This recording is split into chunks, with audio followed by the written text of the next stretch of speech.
आइए पुनः चर्चा को आगे बढ़ाएं। तो हमने जाना कि महादेव किस प्रकार से तीन रूपों में तीनों गुणों को साथ प्रकट हुए और नर, नारी और अर्धनारी के रूप में हमारे और आपके सामने में अलग अलग रिश्तों नातों से कनेक्शन है, जुड़े हुए हैं। तो व्यक्तिगत स्थान पर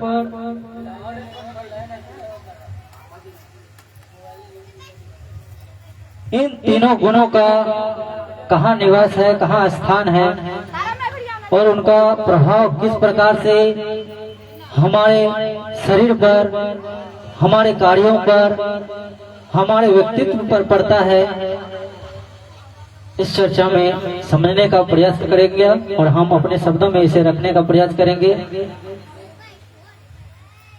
तो हमारा जो ये शरीर है ये तमोगुणी प्रधान है, क्योंकि इस शरीर से ही हम अपने जीवन में विभिन्न प्रकार के कार्य करते हैं, अपने लिए, अपने शरीर के पोषण के लिए परिश्रम करते हैं, अर्थ जुटाते हैं, अपने सुरक्षा के लिए घर बनवाते हैं और उसमें जिस प्रकार से शारीरिक कार्य का योगदान रहता है, तो इन सब के लिए बल की आवश्यकता होती है। इसलिए ये शरीर जो है 5 तत्वों से तमोगुण प्रधान रूप में निर्माण हुआ। और दूसरा है रजगुण, जो सतोगुण और रजोगुण दोनों का समावेश है और इसका जो स्थान हमारे शरीर में है वो मन है, जहाँ दोनों प्रकार के विचार हमारे मन में प्रवेश करते हैं और तर्क करते हैं आपस में। क्योंकि आप खुद महसूस कर रहे होंगे, अगर किसी भी कार्य को हम जब सोचते हैं कि संकल्प लेते हैं कि करें, तो हमारे मन में ही आपस में बातें चलती है कि ये करेंगे तो इसके आगे का परिणाम क्या होगा, सही होगा कि गलत होगा। तो यही विषय कारण है कि दोनों गुणों जो का कारण ये रजोगुण है, जिसमें दोनों में द्वंद्व होता है, फिर वो चीजें साकार रूप में उतरता है और हम उसमें शारीरिक योगदान दे करके कार्यों को करते हैं। और तीसरा जो स्तर है हमारे चित्त, जहाँ आत्मा निवास करती है और वो सतोगुण प्रधान है, जहाँ से विभिन्न प्रकार के हमारे भाव प्रकट होते हैं। किसी अपने बच्चे से प्रेम करना हो या अपने माता पिता के प्रति समान भाव हो, या सामाजिक लोगों के प्रति समान भाव हो, ये भावनात्मक जो उछाल हमारे मस्तिष्क में आते हैं, हमारे चेहरे पर दिखता है, ये चित्त के स्तर से ही प्रकट होते हैं। और हम और आप एक दूसरे के भाव को इस शरीर पर प्रकट करके चीजों को निर्देशित करते हैं कि हाँ ये चीजें कैसा होना चाहिए, और उससे भी आकलन हो जाता है कि आपका जो प्रवृत्ति है वो सात्विक है, राजसिक है कि तामसिक है। तो इन 3 गुणों के प्रभाव से ही हमारा ये जो शरीर है संचालित होता है और समाज में विभिन्न प्रकार के कार्यों को हम लोग करते हैं और एक दूसरे से जुड़ते हैं, हंसते हैं, बोलते हैं। इन तीनों के जब निर्माण हुआ तो इन तीनों के कारण आपस में टकराव भी हुआ। अब जो बलशाली है वो राजसिक वाला से लड़ने लगा, और जो राजसिक है क्योंकि वो दोनों गुणों से युक्त है तो वो दोनों से लड़ने लगा, सात्विक गुणों वालों से भी और तामसिक गुणों वालों से भी। तो ये आपस में टकराव के कारण विभिन्न प्रकार के हमारे मस्तिष्क में विकार उत्पन्न हुए और उन विकारों के कारण ही हम और आप आज जितने भी समाज में दृश्य देखने को मिलता है, कोई बीमार है, कोई मानसिक रूप से तनाव में है, कोई आध्यात्मिक रूप से ये अंधकार में है और निर्णय नहीं कर पा रहे हैं कि हमारे लिए क्या सही है क्या गलत है। यही विकारों का प्रभाव है हमारे मन पे, चित्त पे और शरीर पे, जिसके कारण परेशान होते हैं। और सिर्फ वो एक व्यक्ति परेशान नहीं होता, जो भी उसका हित चाहने वाले हैं, जिससे भी वो जुड़े हुए हैं, वो सभी परेशान होते हैं और काफी सारे नुकसान उठाने को मिलता है। आर्थिक रूप से भी काफी नुकसान होता है, परेशानी होता है, क्योंकि एक जगह से किसी रोगी को उठाकर दूसरे जगह ले जाने में उसके परिवारजनों का जो हालत होता है वो आप सबको मालूम है, वो बताने की आवश्यकता नहीं है, क्योंकि वो आज के समय में हर घर में किसी न किसी विकारों से युक्ति है और उन विकारों के कारण किस प्रकार हम लोग परेशान हैं वो सबको मालूम है। तो विकार कौन कौन से हैं और किन किन स्तरों पर क्या प्रभाव है। अगर शारीरिक स्तर पर देखें तो तामसिक गुणों से ये प्रधान है हमारा शरीर। ये जो है हमारा शरीर तामसिक है, मन राजसिक है, चित्त सात्विक है। तो इस गुणों के कारण हम समाज में विभिन्न प्रकार के कार्य भी करते हैं। तो विकार कौन कौन से हैं जब शरीर पे आए तो इसमें 3 प्रकार के दोष हैं, मुख्य दोष। वात, पित्त, कफ। इन तीनों के संतुलन से ही, क्योंकि ये तीनों भी महत्वपूर्ण भूमिका हमारे शरीर के संचालन में निभाते हैं, और इन तीनों का जब असंतुलन होता है, कभी वात का प्रभाव बढ़ जाता है, कभी पित्त का प्रभाव बढ़ जाता है, कभी कफ का प्रभाव बढ़ जाता है, जिसके कारण विभिन्न प्रकार के रोगों से यह शरीर ग्रसित हो जाता है। और रोग ग्रसित होने के पश्चात शांति आती है क्या? तो किस प्रकार से परेशान होते हैं, उनके घर वाले किस प्रकार से परेशान होते हैं, सब जानते हैं। और दूसरा स्तर है हमारा मन रजोगुणी प्रधान है, इसलिए उसमें विभिन्न प्रकार के विचार प्रवेश करते हैं। हम चाहे अथवा ना चाहे, हमारे सामाजिक वातावरण के अनुसार जिसमें जैसे भी हमारा वातावरण हो, तामसिक हो तो तामसिक विचार जाएंगे, अगर रासिक है तो रासिक विचार हमारे मन में प्रवेश करेंगे। अगर सात्विक हमारे समाज का वातावरण है, हमारे आसपास का वातावरण है, तो हमारा मन जो है सात्विक प्रवृत्ति का होगा। तो वहाँ विकार कौन से है, वहाँ विकार उत्पन्न हुआ, वहाँ जब टकराव हुआ तो विचारों में जब आपस में टकराव हुआ विचारों के स्तर पर, तो वहाँ 3 प्रकार के विकार उत्पन्न हुए, जिसे काम, क्रोध, लोभ, ये 3 प्रकार के मुख्य विकार उत्पन्न हुए। और इन 3 विकारों के कारण ही हम आप तनावग्रस्त होते हैं। चीजें जब हमारे अनुसार, इच्छाओं के अनुसार नहीं होता है तो हमारे मन में तनाव उत्पन्न होता है, और उस तनाव से शरीर पे भी प्रभाव पड़ता है और चित्त पे भी प्रभाव पड़ता है, जिसके कारण ना तो हम अपने वर्तमान को देख पाते हैं, न संवार पाते हैं, ना ही भविष्य को, क्योंकि हम अपने ही विकारों के जाल में फंस करके उलझ गए होते हैं। तो तीसरा स्तर है हमारा चित्त। तो चित्त पर कौन कौन से विकार, जब वहां तीनों गुण आपस में टकराए तो वहां भी 3 प्रकार के दोष, विकार उत्पन्न हुआ, जिसे ईर्ष्या, द्वेष, घृणा और अहंकार, ये 3 गुण जो है, ये 3 दोष जो है चित्त के स्तर का है। और वो जब एक घोर अंधेरे की तरह हमें घेरता है तो हमें एक ही मार्ग दिखता है, आत्महत्या। क्योंकि वो समाज में चीजों को अपने अनुसार चीजों को होते नहीं देखता, चीजें उसके पास होने के बावजूद भी वो और भी चीजें पाने की इच्छा करता है, संतुष्टि नहीं होता, जिसके कारण और लोगों के पास की वस्तुओं को वो अपने ओर छीनना चाहता है, झपटना चाहता है। तो इस प्रकार के इच्छावृत्ति, घृणावृत्ति और अहंकार की वृत्ति मन में चित्त के स्तर पर उत्पन्न हुआ और इस विकारों को से व्याकुल होकर के हमारे महादेव को जानते हैं कि जब देव और दानवों में संघर्ष हुआ तो उसको संतुलन करने के लिए देवताओं ने समुद्र मंथन का निर्णय लिया, जहां से विभिन्न पदार्थ प्रकट हुए। उसमें हालाहाल विष भी निकले,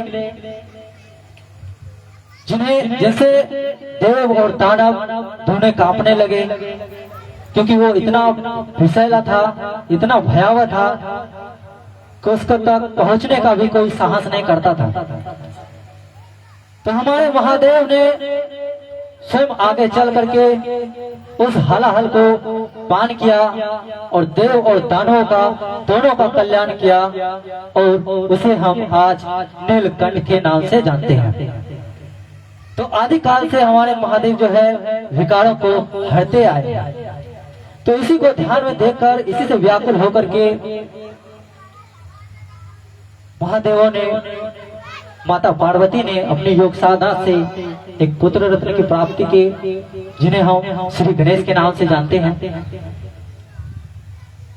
और देवलोक से 7 ऋषि उनके योग से सृष्टि में संतुलन बना रहे, तो धर्म का स्थापना किया, धर्म का निर्माण किया, जिन्हें सनातन धर्म कहते हैं।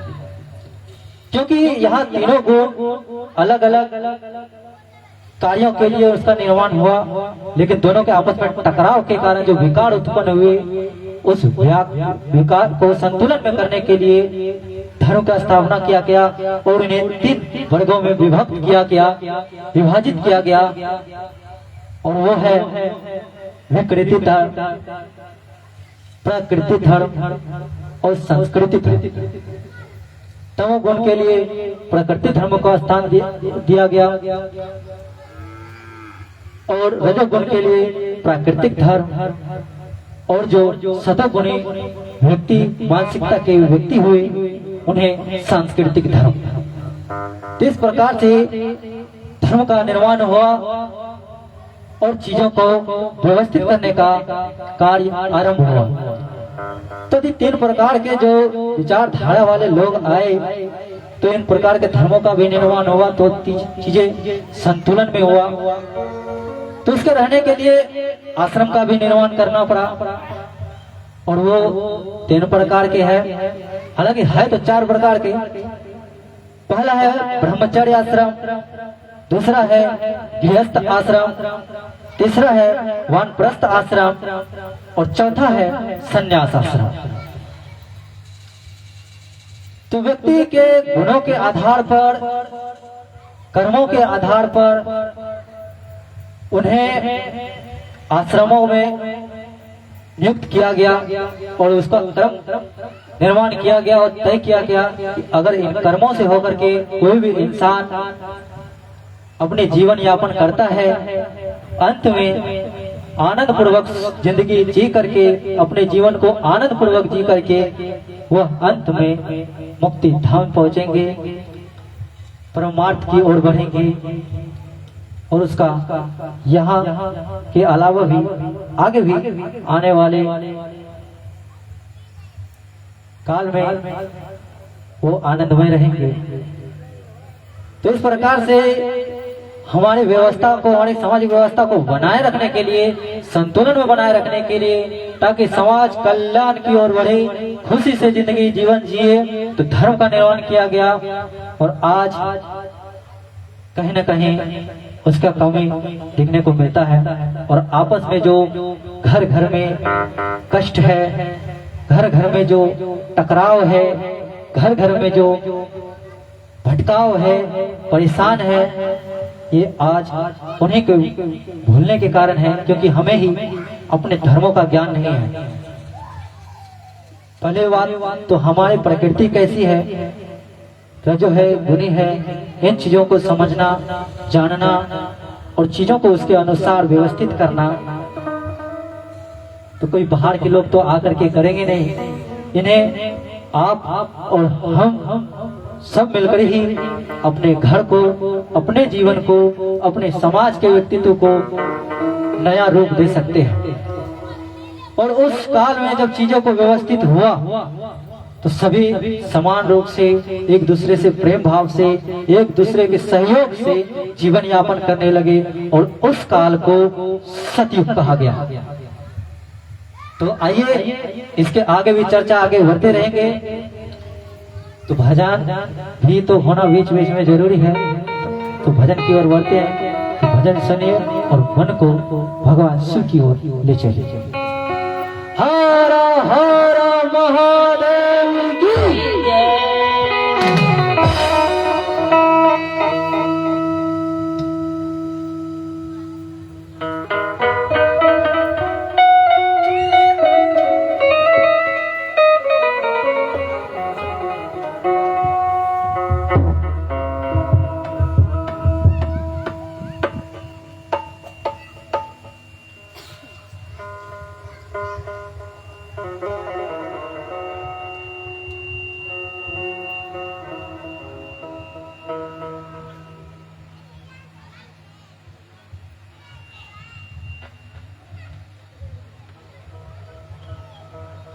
आइए अपने गुरु की भजन करें और अपने मन को, चित्त को अपने गुरु शिव के चरणों की ओर अग्रसर करें।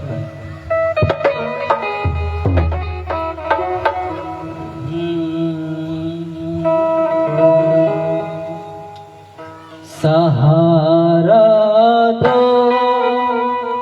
मेरे गुरुवर, सहारे की जरूरत है।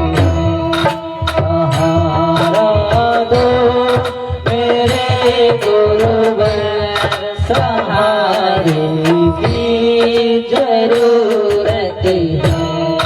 तुम्हारा कुछ न बिगड़ेगा, तुम्हारा कुछ न बिगड़ेगा, तकदीर संवरेगी।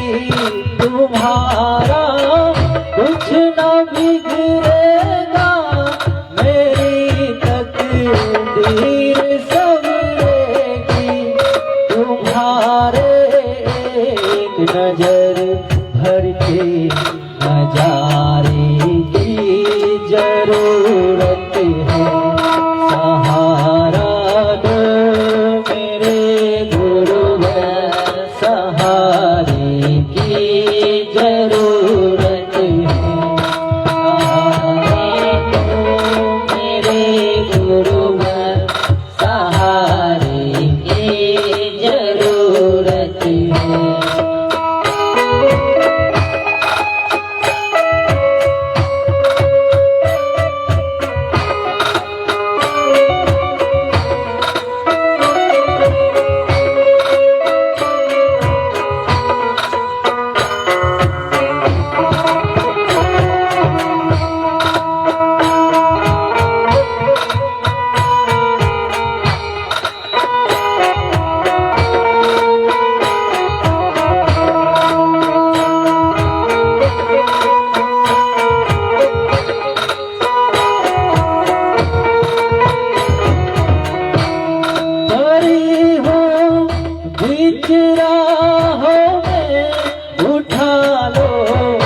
अब तो मुझे गुरुमों करे हो, बीच राहों में उठा लो।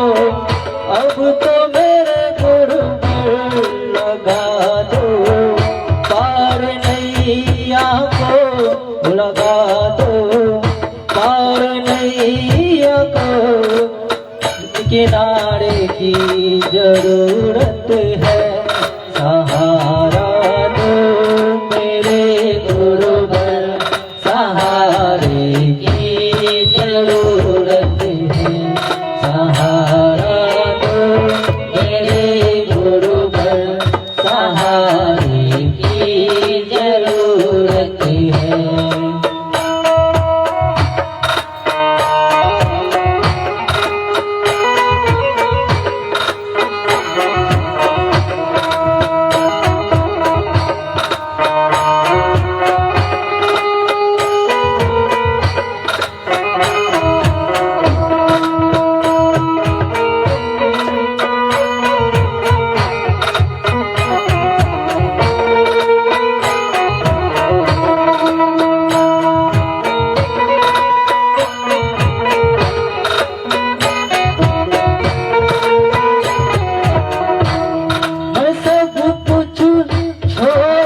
जीवन में बढ़ने को मुझे जीवन में बढ़ने को सहारे की जरूरत है।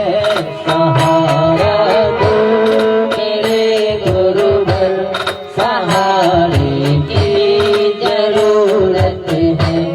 सहारा दो मेरे गुरुवर, सहारे की जरूरत है।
सहारे की जरूरत है।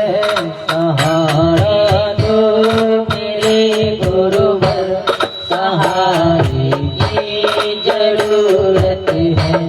सहारा दो मेरे गुरुवर, सहारे की जरूरत है।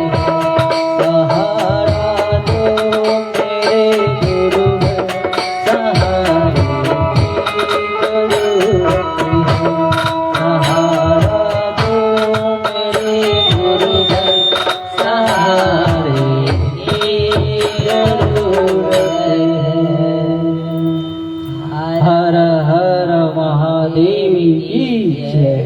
सच्चे दरबार की जय।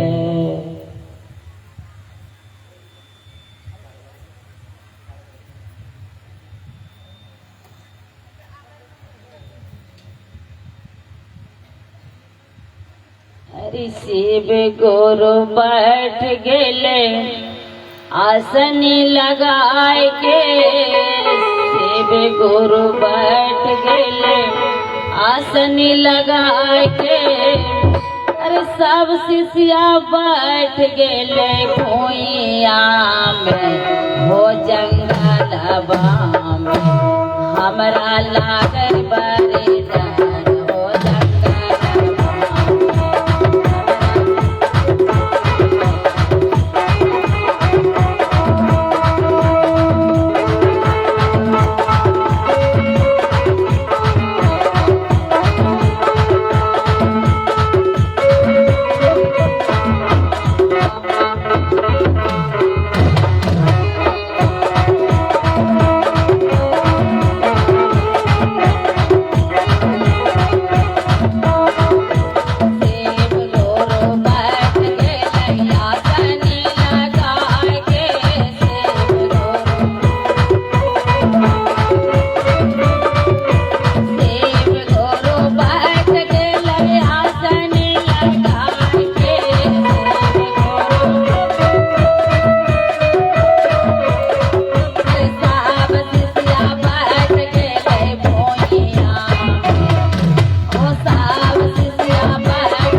सच्चे दरबार की जय।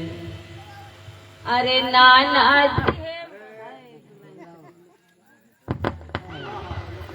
अरे नाना दिहे भौजैया मिली, अरे पानी लगलिए है गम